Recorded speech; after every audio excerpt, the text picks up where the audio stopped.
Mes très chers compatriotes, bonjour. Les auteurs sous un numéro, Yassika, chez les amis d'Étienne Kabila, na éveil patriotique. Tozana mawa mingi pour la situation ya Uvira. Situation Uvira, eza bien te. Bato aolela. Bamso amoni bibemvena bango te. Tokolobelango awa.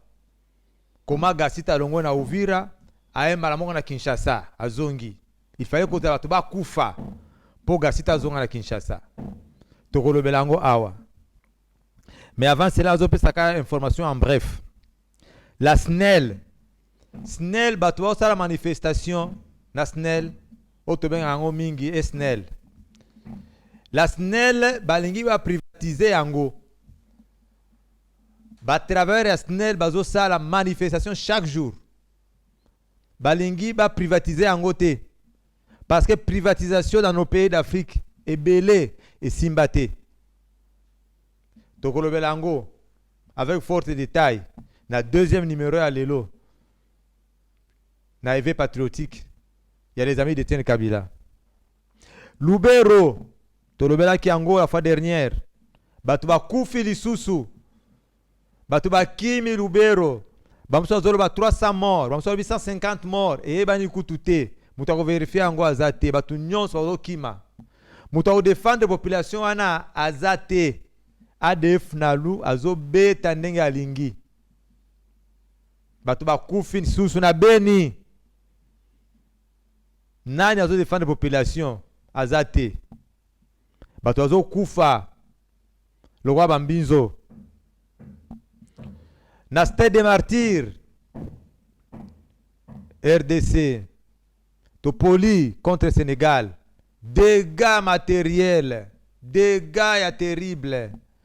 Pourquoi tout comme à niveau ana Tokolobelango na deuxième numéro il y avait patriotique na les amis d'Étienne Kabila. Mais préoccupation na biso munene lelo ezali affaire ya Uvira. To réagir sur sortie médiatique ya ministre ya information. Rapporteur à gouvernement Patrick Mouyaya. En tout cas batia este basiliki makasi na makambo Mouyaya auti koloba na Top Congo. D'abord pour commencer, pourquoi bakenda kaka na Top Congo wana? Pourquoi ba utiliser média mususu te? Wana question na ngane zo mituna. Est-ce que ba ebite que Top Congo ezaka Joseph? Joseph mutasa la Top Congo. Joseph mutasa la TV50. Joseph mutasa la Digital Congo. Est-ce que boyo kaka TV influenceur bimaka kone ezaka ndenge nini?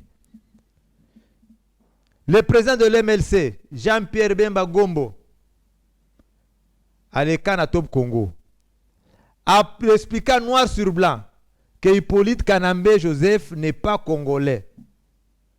A expliqué comment Mbongo, le gouvernement de Joseph, est en Rwanda chaque fin du mois. 66 millions de dollars américains. A expliqué, nous savons fort détail. Mais, tout le monde là, droit de réponse, et où tu n'es pas moutou au hasard lésé. C'est ça le droit de réponse. Ce que vous sentir les déclarations dans les médias, Azan a droit à répondre. C'est ce qu'on appelle droit de réponse. Mais curieusement, droit de réponse est où tu n'es pas Christian Oussakwenu. Journaliste, pour la première fois qui a vu nanga, journaliste, présentateur, il y a droit de réponse et pas invité. Cela veut dire Azouaki Bablam et pas un patron et un chaîne wana. Et c'est bien Christian Oussakwenu, c'est qui? C'est pas parce qu'il s'appelle Oussakwenu, non. Nous devons faire confiance. Parce que comme on est au Congo central, c'est triste. Botuna Christian Oussakwenu. Ndekona ya mwasi. Avandi na mitendi kimvula.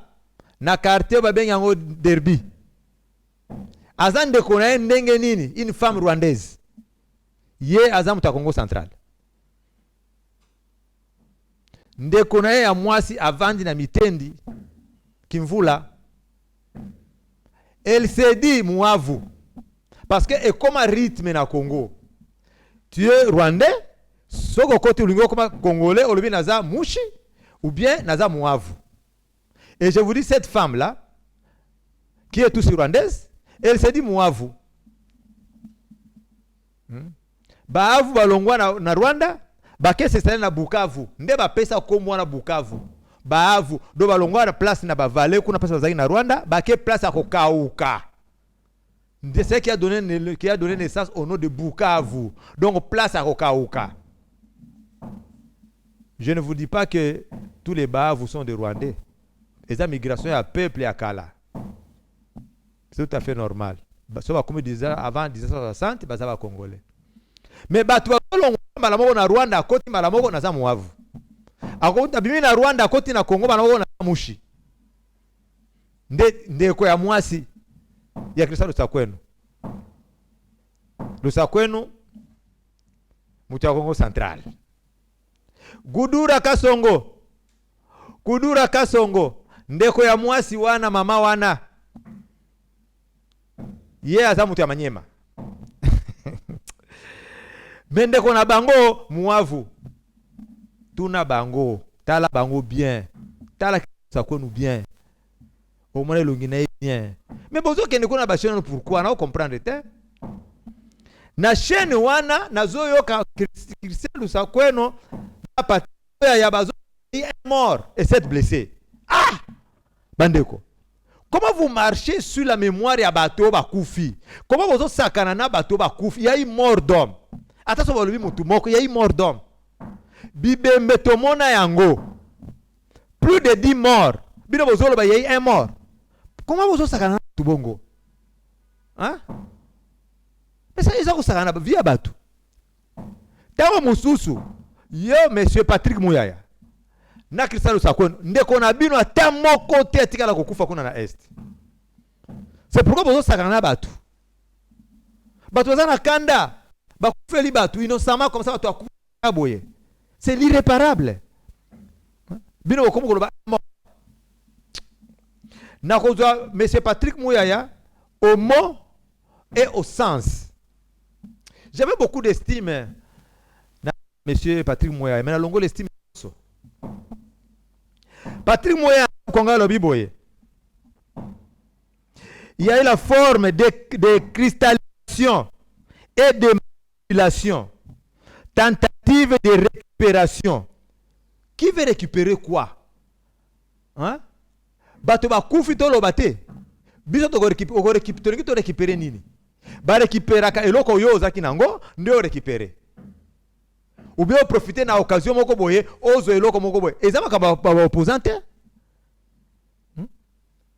ezali makaba bato bakufi na Uvira les ont annoncé que nani ne batuan to ikomisa mbulu bodo ke eloko moko te tango bato bazo bo nani général wana Gasita bovandi nye gouvernement silence réunion moko te communication moko te. Yo za chargé la communication. On vanda kinyeti. Tu bozeli batu ba kufa ndeba na communication na ba média. Après bolobino, il y a eu forme de cristallisation ou de manipulation. Qui manipule qui? Bozeli ba makaba débité. Pensez-vous que ba comme manipuler Mubembe? Bozeli bela bakaba to te. Mubembe yo kende kuro manipuler ba mai ba bembe. Olingio manipuler mu fulero to Muvira. Aujourd'hui, le peuple est bien côté. Basa la facilement malléable te. Batu basimi minduki. Basiri basimi minduki pour défendre Mabele na bango. Aujourd'hui, il y a des manipulations. Mais ça c'est quel mépris. C'est quel mépris. Batu bakufi. Totika politique okuta. Totika politique okuta. Il y avait quelqu'un qui était na poste Zawanak. Patrick Moyaya. Didier Mumengi. Didier Mumengi, ministre, quand on a même poste local yo, il disait la vérité. Ceux qui FAC, qu'on appelle FARD, ce qu'on appelait FAC, va perdre territoire. Didier Mumengi passait à la télé, il voilà, nous avons perdu tel territoire. Soit on récupérer territoire, on récupérer tel territoire. Bah maintenant on le belango d'abord dans le conseil des ministres. C'était parmi les rares ministres qui disaient la vérité au chef de l'État. Chef, tolo baboyete, tolo baboye vérité peut qu'il boye. Et c'était ça le succès de Didier Momengi. C'était ça la considération au Laurent Zerbe la paix sagana Didier Momengi pour la vérité. Mais bien on sa président Makambote. Au lobby il y a une forte délégation au Bakokende na Uvira. Ils vont écouter tout le monde. Ah. Monsieur, vous écoutez les bateaux aussi bakoufi. Tous a besoin de réparation. À Uvira, bateaux réclamer réparation. Boloba combien de personnes bakoufi. Et surtout, Boloba nani a ça qui ordre babet ça si. Et puis elle la puni.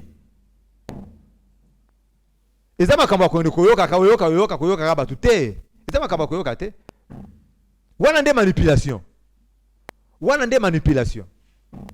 Buloko tsako démagogie pendant que bato basi bakufi. Toboyi politique wana. Na ebisa kibino ke rappela na 2023 57 morts parmi les wazalendo na Goma. Bazaki na église. Balubi c'est religieux moko boye, bazaki menu. Ba soldat ba la bango ba boma bango na butu ba image zali. Babwaka bango na ba camion ba kenda na bango. Bibembele ba kenda nango. Et si la karaboye sans réparation, sans procès. Non, ça en est trop. Ça en est trop. Tolobi le peuple d'abord. Tolobi état de droit. Non. Impunité, il faut ici là.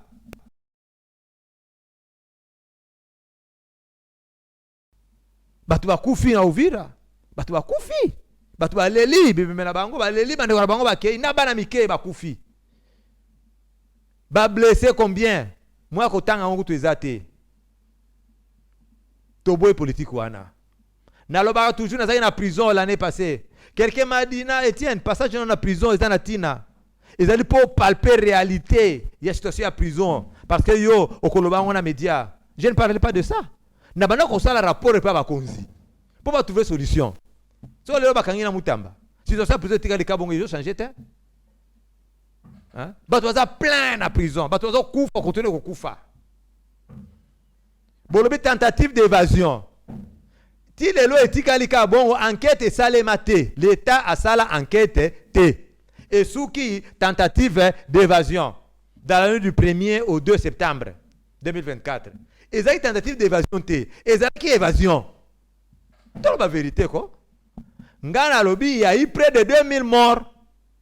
Parce que moi j'étais là en prison. Ngana mona bibembe près de 2 mètres à hauteur. Na pavillon 5. Na se na porte à sortie wana. Les gens se sont marchés dessus. Na bato batambula kate bato batana bapota balala kana sekuna. Garde-fou, il y a pavillon 5B. Déjà il colo, pavillon 5A izana C, pavillon 5B za likolo. Garde-fou et seda. Bato sa za likolo ba kwel bato za na C. Bato ba kufa. Na ba pavillon nyos bato kufa ebele na pavillon ngana zalaki. Il fallait ndenza balinga ngana mona. Pavillon 3 bato ba kufa ebele. Andero bato ba kufa kipo bazoni ya tanele bazo bima balingi bazoni ngaba bima. Ezali na bato ba kufa na masasi ya basoda. Na ba couloir c'est para ba pavillon na couloir na kubima na mur. On appelle ça couloir de la mort. Soldat o azalaki likolo na tour de contrôle. Asopa masasi bato ba kufa ebele. Il y a même des blessés par balle autre tentike bango na prison. Comme l'hôpital il y a plusieurs salles à cater qui s'est à la cater babano mi sava muso qui soigner bango na kan kokolo. Mais rapport au gouvernement auto soit 124 morts. Pourquoi tu tika na lukuta batu ba kufi. Il faut que ça l'enquête ko eba pona ni basala kibongo. Là na opesa une information ya vrai na epsa bino awa lokuta ekole kaka te. Eza vérité na vérité nde ko bongisa mboka. Bo pe ka preta ba rapport bien. Vous rendrez un très mauvais service. Il n'y a pas eu 124 morts. Il n'y a pas eu 124 morts seulement. N'a pas vu, on a vu qui près de 2000. Plus ou moins 2000. Mais après, on va comptabiliser tout. Déjà plus de 800 morts bakufaki déjà na pavillon na biso kaka. Ngana bano vanda pembeni ya secrétaire à pavillon. Na témoin oculaire, histoire te. Nga moko na vivra. Et ce jour-là, soit c'est un événement wana. Ezaki na match moko boye, match de football à Real de Madrid, si je ne m'abuse. On avait un grand fan à Real Madrid bano qui a na chambre na biso kuna. Un sportif comme ça akufaka na bo sende comme na ye. Donc 124 morts za lokuta. Il faut enquêter Salema. Boye ba raison ni évasion Salema ka, ezaki tentative d'évasion te. Place à au Buka d'abord, ezaki na pavillon 4. Na pavillon 4, il y avait plein de tout sur Rwandais. Na kati pavillon wana. Nde pavillon liboso babukaka. Babuki pavillon wana, masa sebeta makate loko moko te. Nde batu ba pavillon musupe akompe ko buka. Masa sebeta ko beta après 1 heure de temps. Soko tuni batu bazali na prison ko expliquer yo pourquoi masa sebeta après 1 heure de temps. Masa bandaki na ba 1 heure, pardon, 0 heure, au-delà de 1 heure du matin. C'était déjà plus d'1 heure. Nde masa ba sonné bandi. Cela veut dire que batika qui d'abord ba tout si wana ba s'évader. Il n'y avait pas de tentative d'évasion, il y avait évasion ce jour-là. Na lobaka pa ba konzi.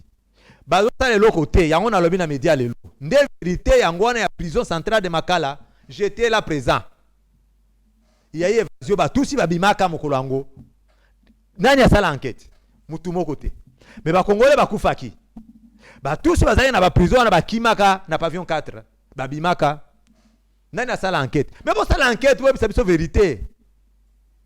Hein? N'est-ce pas ça l'état de droit? Lokuta pourquoi? Je m'excuse. Lokuta pourquoi? Tu as changé mon gars Lokuta. Ah, mes frères. Il y a un autre président de la République. Les opposition, opposition. Les rôles comme mon conseiller président de la République, Bamas na tous tes collaborateurs et ça il y a PPRD. Ba collaborateur na yo et d'abord tu FCC. N'est pas conséquence yango yoti. Ba tu as plus basé sanga tous les jours. Yebisa mokonzi. Depuis Tobanda awa. Depuis abanda pouvoir na ye, ministre nini oyo ya ba combattre Afrique du Sud asi anoma. Mutu moko te. Ba ministre sanga ba tu as PPRD. Ba tu vas na opposition na Hippolyte Kanambe. Ba ministre zaka ba tuba uti poto ba combattant ya Afrique du Sud baza oublié une forte communauté d'Afrique du Sud ba grand combattant auto sala ba prison en Afrique du Sud mokonzi abosa na biso ba tozo le lepa mokonzi ta bombe ki asali conférence na Afrique du Sud bomoni ba combattant ba telemi lisusu ba boyi conférence wana ba kende va manifester des approbations à Bango. Le monde entier va comprendre que Batouba Dingi Biloko Yatabombe quitté. Et ça nini ba combattant en Afrique du Sud. Ba souffra ko le kaba combattant en monde mobimba. Partout, même en Europe, ba bunda lo va combattre en Afrique du Sud. Pendant les 20 dernières années. Mais na ba nomination yo sa président de la République bazalakate. Ils sont dans les oubliettes. Ba ebi singa les sousou. Etienne Kabila. Etienne Taratibu Kabila. Yo.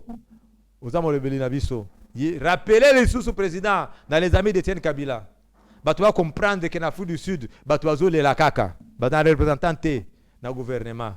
Azalakati. Mais tu as le Lokuta, flatteur, tu as belé. Excellence, tu as le koleka.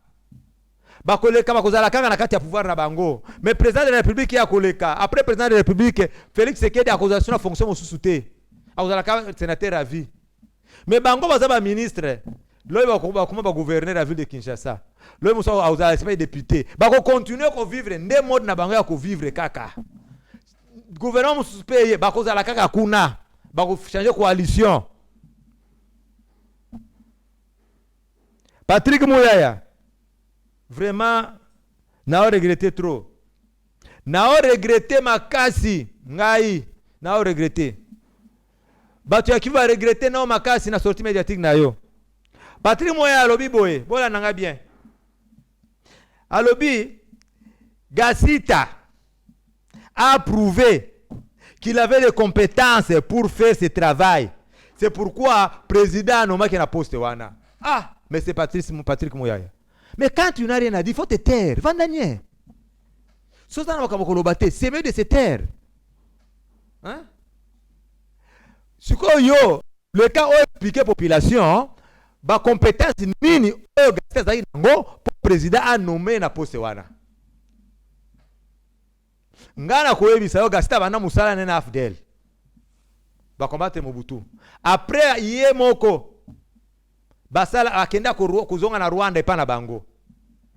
Ba yé na RCD, CNDP, 123, c'est ça Gasita. Gasita mutu asala massacre à Makobola, c'est Gasita. Patrick Moya lobby, les gens peuvent inventer les choses et vouloir lui attribuer. Tala ne azoko tela tout sur Rwanda wana. Tala ne ma communication ya gouvernement ezali. Tala makabo mutu azoloba. To attribuer nini? To inventer nini pas Gasita. C'est ce qu'il est. Mais ce chose makabo kolobate. Il faut te taire. Ozoko tela Gasita. Gasita boma ba tu na tiki voye bani mutu so ayebi yango. Il n'y a pas de manipulation. Oh, ils vont inventer les choses et vouloir lui attribuer. Donc pour Nayo Gasita c'est innocent. Mais tu vas confier na Uvira yo zo plaider pour Gasita. Aza innocent. Biso, ceux qui ont qui vous tengaza qui vous sien, maman na qui vous sien. Tozo lenga toka rapport parce que le biba une délégation, une forte délégation et ko kende kuna. Et puis toyoki que c'est le ministre de l'Intérieur Jacques Chabani. Il est attendu aujourd'hui au Uvira à 13h. C'est bien parce que Jacques Chabani lui-même est de l'Est. Aya siko na rapport ya bien parce qu'il y a koyoka batu nyonso. Aya bisabiso y a combien de morts? Aya bisabiso qui a commandité ces massacres là? Basamba wana Kinshasa na cour militaire. Asamba toyeba coupable za nani? Boka nga batu apamba te ba exécuter apamba te. Bokanga parce qu'un militaire va détirer la manifestation azelaka ordre. Nani appelle ça qui ordre de tirer? De ola kisabiso sikoba compétence ya Gasita. Oya sala ya malamu na mboka na biso. Pour président Ponaye, ndé a comment chargé des renseignements et chargé des opérations. Au moment de la poste ba mipesa, ba mitia bongo na kati armée na biso. Renseignement, opération. Ndé poste ya munene na kati armée. Parce que ça une fausse information. Azo ça va force ya ba ennemi, azo ça ngo information ndé qu'il faut pas attaquer. Et c'est comme ça que le politique Kanambé ba non ko sala ya Laurent Désiré Kabila. Soit va réunion na état major, après a eu information sur les kazana une stratégie dans pèse bande qu'on a en Rwanda. Et c'était comme ça. C'est comme ça qu'on perdait du terrain chaque jour. Gasita azaki na Goma ekweya. Azaki na Bukavu ya babunda pete na Bukavu. Nde compétence au Patrick Moya azo défendre ya Gasita. Akanisi biso za ba yuma, bazoba to éviter to réalité te to vanda to kobanga koloba. To koloba. Surtout que tous en avez patriotique. Chez les amis d'Étienne, to koloba. To bang sa moninga te. Tozo zela. Rapport. Ya ministre de l'Intérieur. Jacques Chabani. Tozo zela rapport wana. Eya. Le ministre Mouindo Nzangi a lobby. Maintenant, ils ont pris des dispositions législatives pour légaliser les wazalendo. Bakomana kuzwa sikoyo bibundeli bakozwa ba munitions local la FARDC depuis kalapone bazwa kangote. Depuis kalapesa bango pona nibopesa bangote. Combien de fois et je dis ça dans les médias, dans les réseaux sociaux, que les Wazalendo ne sont pas une force négative. Il faut bien les structurer. Je les ai expliqués dans le lobby. Les Maïmaï, ce ne sont pas une force négative. Les Maïmaï, il faut les structurer. Dans le lobby, plusieurs fois. Il faut qu'on structure bango. Parce que pour contrôler tes moutons dans le qui sont dans la structure, na binoté. J'ai parlé aux autorités d'expliquer bango. chaque militaire, il faut passer arme. Bozu arme na kalawana, bozu arme mususu, bo pesiye, boyebi combien de missions zanango, boyebi numéro ya arme na ye, bo kangiye photo, bo tiena kati ya computer. Na adresse na ye. Bon, c'est vraiment la structure, moi, bien. Et dans la tête, oh, maï ya Kutumba, oh, maï de René, oh, maï de Makanaki. Non, et dans la bonne côté. Bon, contrôler la bonne côté. Je disais ça depuis très longtemps. Bah, ça, c'est l'autre côté. Bah, c'est vraiment la munition, té. Hein? Bah, le mec, c'est vraiment ce logistique. Mais, bah, toi, maintenant, protéger, ouvrir les abonnés, protéger, ouvrir. Depuis Kala, et son meleke, qui est Kala, nous étions les maï. Ce que mon va faire, c'est ça, la vu, Rwanda. Parce que c'est un Munduki. Je l'ai dit, Thomas Sankara a dit, un militaire sans aucune formation idéologique est un criminel en puissance. C'est pourquoi on va faire ça biloko. Bazala idéologie te. Si on botiki ba mai ba kotika boye sans aucune formation idéologique. Les noms de comme ba no la structure batu et pas la biso donc comme kaka batu il faut pas kufa. Ndebo ba ngozi ba disposition sikoyo. Mais gouverner c'est prévoir, gouverner c'est prévoir. N'habitez ce gouvernement sur ça bozo sala. Je ne sais pas. Hein? Il n'y a aucun président au monde où il y a un discours. Le président c'est la batu. C'est comme Kamonyo Sambo Karabiso, Ezoko et la Kaka, président de la République. Ma benyo c'est le président de la République. Batu bazo comprendre que le président c'est la Kaye mon côté. Président discours na son président sa discours akomaka eza yete mutakomakango. Il y a des spécialistes qui ont un discours. Le président a cette idée, il a lié discours.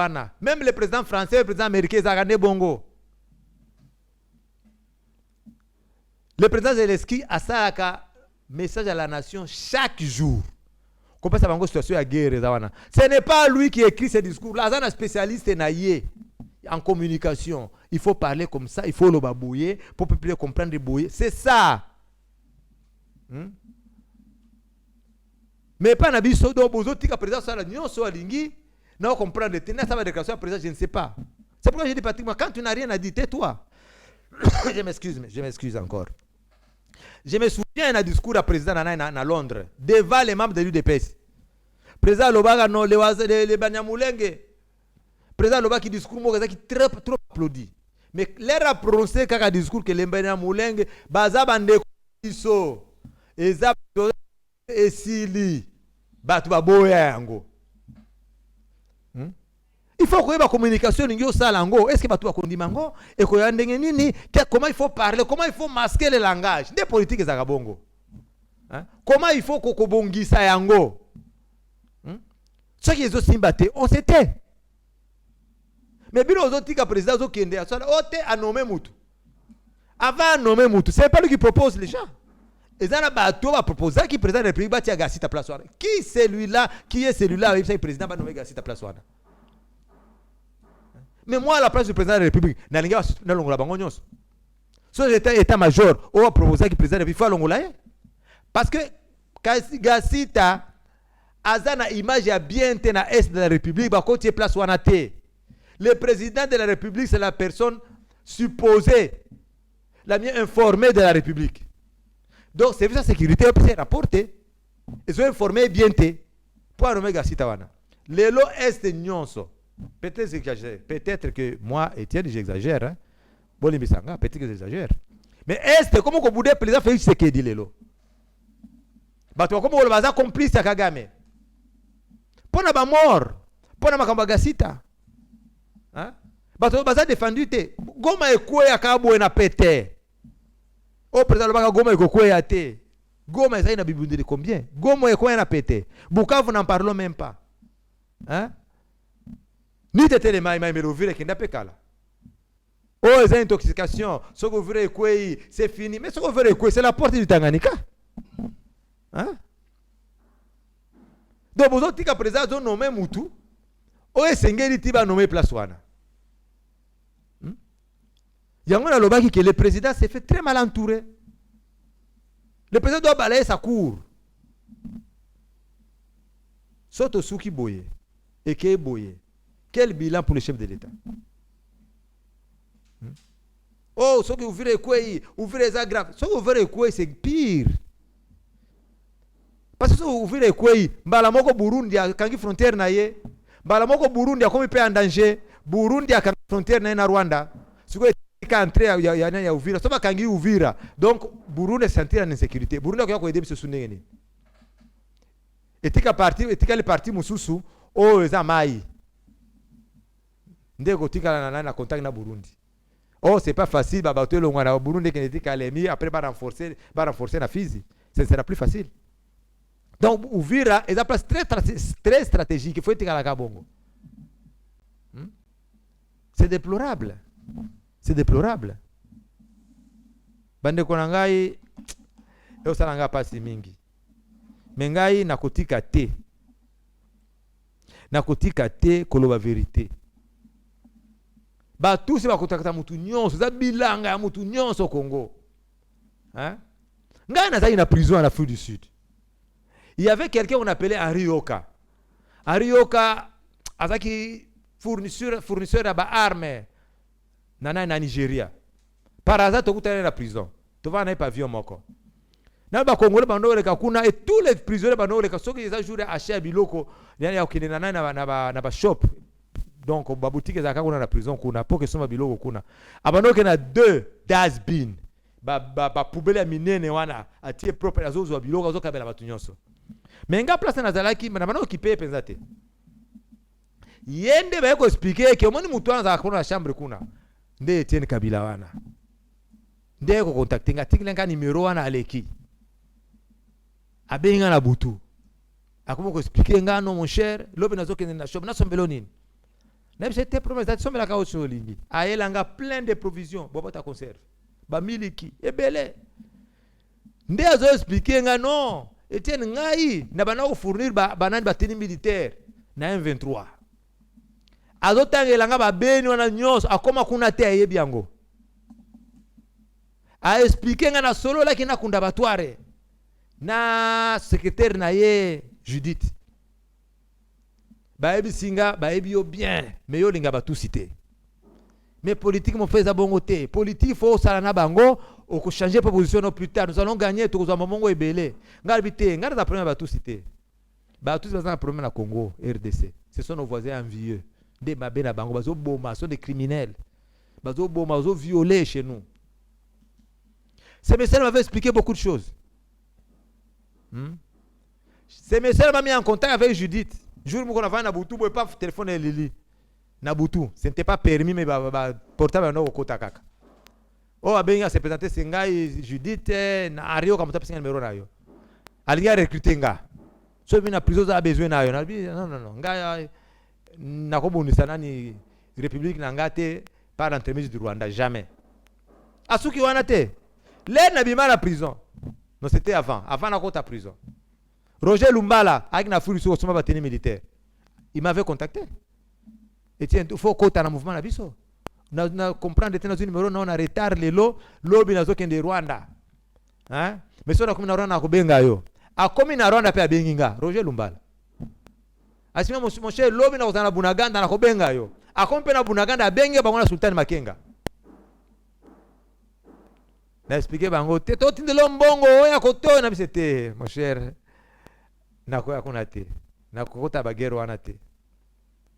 Isuka ki wana te. Avant na longwana ya na Kinshasa. N'est-ce contacté par les autorités M23 lisusu. J'ai expliqué aux autorités ici que guerre M23 ngi banda lisusu, négligence na bango. Na koma na Kinshasa na komo ko expliquer bango. Ngara za ki a levé la Kinshasa a. Pas les ennemis du Congo. Qui ne sait pas ça? Na zonga na plate na lokolo. Les n'a été hospitalisé. N'a pas binoti. N'a été hospitalisé. Ah ouais. Parce que c'est mon aki. Et qui m'avait assisté? Personne. Tozo bunda pona mbongo te. Tozo bunda ndé mabele na biso. Eko kendete. Qui m'avait assisté? Les bayoka qui étaient nazaki à lever, étaient nazaki hospitalisé. Qui m'avait assisté? Une seule personne. Onga la tika la komona na vinanga. Maître Jean-Claude Muyambo. Maître Jean-Claude Muyambo nde mutu assistanga na ebite mutu na ebisaka yeke etela aza hospitalisé na ebite na moni abenginga Abi ozab naza na hôpital ça va na autre nilo quelque chose au melata miliki. Mettre la nazaki na nani hospitalisé. Somme dans hospitalisé comme peut mener à liwa. Na assista kinga. Na nafuta kanga. Mais tout bunda pona mboka na biso. Biso tokotika test on a ekele za chez biso. So bino bozolo ba avec les jeter batu bakufi parce que baza famille na bino baza kuna te bozolo ba to ba Congo ba congolais ozala souci te. Po bande kono baza kuna batata mwa sino baza kuna te. Banie sino baza kuna te. Biso tozala kuna. Tozala ba oncle kuna. Toko supporter le quoi na te. Mais c'est Patrick Moya so za loko koloba te. Il faut te taire. Biso la souci tozala souci bande kona biso bande kona biso bazo kufa kuna. Bino bozo aider chef de l'état te. Bo sim sa président de la République touche. Parce qu'après mandat naé, bino bokotika la kana kati ya politique. Lui ça sera fini pour la politique. Président ko luka sunini. Président na suna mbongo akome jana mbongo naé. Président luka azo luka asilisa musala naé pour plus tard to bana ko kanisa na ba œuvre naé. Mais bino bozo continuer kana politique ka bo changer position to lo bozo ba perdre, le lobo comme nenyo sacré, lobo comme ko taper le logo mususu pe. Vina bino continuer ka bongo. Mais pour nous besoin de président de la République dans la situation wana. Président Gana Kolobaka, il maintenait pas rigueur na benga que grand frère. Parce que c'est le fils. Papa Tshisekedi. Moi j'ai appelé les vieux papa. Les autres en Afrique du Sud. Moi j'ai appelé papa. Na kota papa Tshisekedi 3 fois, 2 ou 3 fois, 3 fois. La première fois c'était à Sun City. La première fois. Papa no lo bato no kanisa ote IDPS ne memanga na Afrique du Sud te IDPS to kutana bango na Afrique du Sud IDPS memanga na Afrique du Sud te mais les ba yoko zwanga fana kutana via le bino bato ya PPD bazo circuler bazo sillonner trop di bosse à chambre d'hôtel via le bite ngana zo keniko na chambre ya Etienne ngaza ile libanda Sun City o ba benga ka ba chalet ezalaka banda ko moko ezaki 2 chambres salon ndé place na zalaki les vieux Etienne Tshisekedi alongwa la délégation ya côté na mutuka musuti ba ena epananga ezaki honneur ponanga nga mtu na yambaka les vieux Tshisekedi shenga sobo lui tena kosi botuna papa Alexis Mutanda il était là présent botuna masambat baza en vie nga mtu na yamba vieux Tshisekedi shenga to soena papa na sera boko to solo ni naye quelle simplicité il ne faisait que m'écouter quelques 2-3 questions via Telemi ba pesa ba document ya IDP ça signé wana a signé ba document wana esili après c'est un botte de soif c'est un fils la lutte est encore longue sois fort viens accueillir na comme tu mais ba lobaka soko pesi vie loboko to no kana kala o loboko kuza électrocuté ni très simple ba lobaka viens un dictateur ngala so na vie il ne faisait que m'écouter d'heureuse mémoire nakuta na lisusu to balojanga na zaki loger na chambre na même hôtel naye to kuta na sous 2 fois jour bazai père maman marche no mususu na monika mutawa na azobi na chambre papa bonjour na kena pesi mota maman Marthe ya ngona benga Félix Tshisekedi na benga ka grand frère parce que moi j'ai appelé papa Tshisekedi papa et lui m'appelait fils. Na côté la Félix Tshisekedi te même si son côté lié na côté la qui a raison aza mutu na lobaki to continuer à soutenir Félix Tshisekedi na ba erreur na to continuer à soutenir kaka so que Félix Tshisekedi a kufi lelo so Tshisekedi ba pesa le coup d'état lelo balkanisation la Congo est salmi mbala moko c'est la raison fondamentale de faut tout soutenir Félix Tshisekedi to tika yete malgré ba erreur to lo ba vérité au moins ga ba vérité boy c'est ça qu'il faut passer rapport à comprendre que batu kuna bazolo banini ala yo kera ba flatteur te o bazo tout autour de lui non ce sont des politiciens ngala za politicien te politicien je le suis par hasard yango ba toujours vérité parce que moi je suis un politicien par hasard na kokota isona ba détail mususu na deuxième numéro na biso il y avait patriotique. C'est les amis d'Etienne Kabila. Bande ko pona lelo Nathan oyo na opima moke après to kota na partenaire nanga DG Shadrack, na il y avait patriotique sous to ça la deuxième numéro. Tout ça deuxième numéro à l'élo. Pour te informer bino. Makamazole le karambo que zandengeni. Awa. Ndebo kozwa kaba information assure. Partagez.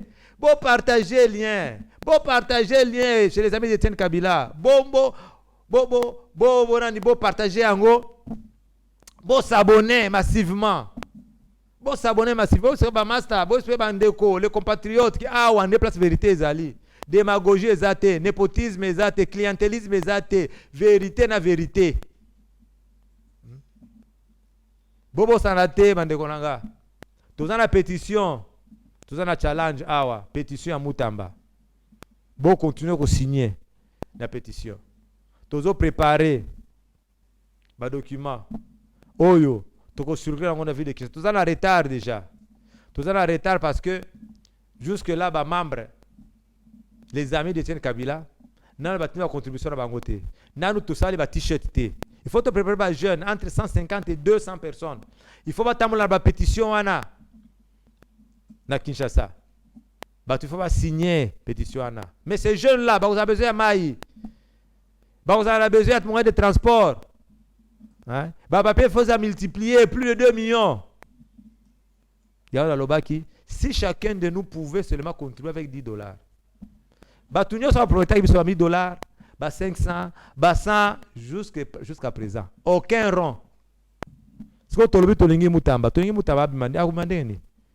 Toluka tobuna pona amnistie. Amnistie présidentielle de Misa Mutamba bien à continuer pe musala na ye. Na yebi sabi mi kolonyo songa na yebi nani Mutamba physiquement comme ça na yoka na mona kana télévision. Tokutana na yete. Na yebi yete. Azape muswahili te. Mais tous pour la justice. Moi, je suis le combattant de la liberté et de la justice. Ceux qui va côté les moutous, ceux qui va regarder la moutou, n'a pas dénoncé. Ceux qui ça le cas bien, n'a beti maboko. N'a pas eu sabino kala, n'a pas dit bosso, n'a pas sabino que patrimoine ya osam sala n'a bien. Mais quand tu déconnes, n'a pas vérité. Sortie médiatique n'a yé. Eza chaotique. Ya Patrick Mouyaya. Nakotika jamais kotika nakotika jamais koloba vérité. Ngai Etienne Taratibu Kabila. Nakoloba. Ngana souffra pour na mboka oyo. Depuis ko botama. Na changea ba école. Na changea ba komona ba école pour na ko batama. Mama na ngazo batama pour na makama Mobutu. Parce que mon père était un rebelle. Na tanga premier primaire na Loja. Vous vous rendez compte, na longwa na Tanganyika, na Karima kitanga na Loja. Na kena kutanga troisième primaire, na Manono.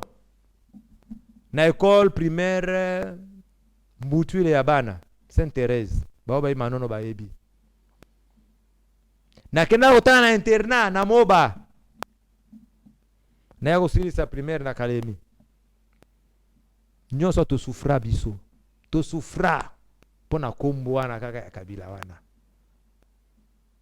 Nakotika lutte nangate. Nakotika te. Papa akufa. Mama auto kufa. Pona Congo oyo. Toko continuer kaka. J'ai perdu les miens. Mes demi-frères, mes demi-sœurs. Bana Laurent Désiré Kabila. Bakufa. Pona Congo. Hippolyte Kanaba. Sili sa bango nyonso. Ba tante, boma. Ba oncle, bakufa. Mutasoke zaka ngai mengana banga kaliwate pona Congo tokotika te pona Congo la patrie ou la mort nous vaincrons. C'est Thomas Sankara qui l'a dit. La patrie ou la mort nous vaincrons. Merci chers compatriotes. Deuxième numéro Ezoya. Merci, à tout à l'heure.